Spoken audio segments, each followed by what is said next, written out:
கர்த்தருடைய முதல் அன்பான அருமையான விசுவாசி ஒருத்தர், கர்த்தருடைய முதல் விசுவாசி, அற்புதமான விசுவாசி யாருன்னு சொல்லுங்க பார்க்கலாம்.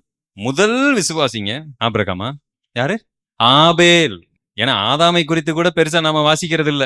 பாவம், ஆதாமு தப்பு பண்ணிட்டாரு பெருசா வாசிக்கிட்டு இருக்கிறோம். ஆதாமை போல உடன்படிக்கையை மீறினார்கள், அப்படித்தான். ஆதாமை போல நல்லது செய்தார்னு ஒரு இடத்துல கூட வாசிக்கிறது இல்ல.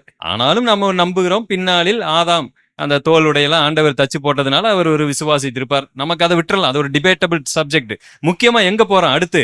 ஆபேல். தெளிவாய் வசனம் சொல்லுகிறது, அவர் சரியான விசுவாசி. அந்த சரியான விசுவாசிக்கு கிடைத்த பலன் என்ன?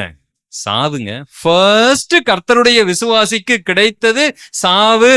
இன்னைக்கு நமக்கு ஏதோ அநீதி இழைக்கப்பட்டதாக நம்ம நினைச்சுக்கிட்டு இருக்கிறோம். யாரோ ஒருத்தர் ஏதோ ஒண்ணு பேசிட்டா போதும், மிகப்பெரிய அநீதி எனக்கு இழைக்கப்பட்டிருக்கிறதுன்னு கர்த்தரிடத்துல போய் குய்யோ முறையோன்னு பேசி அங்க அவருக்கு பழி வாங்குவாரா என்று காத்து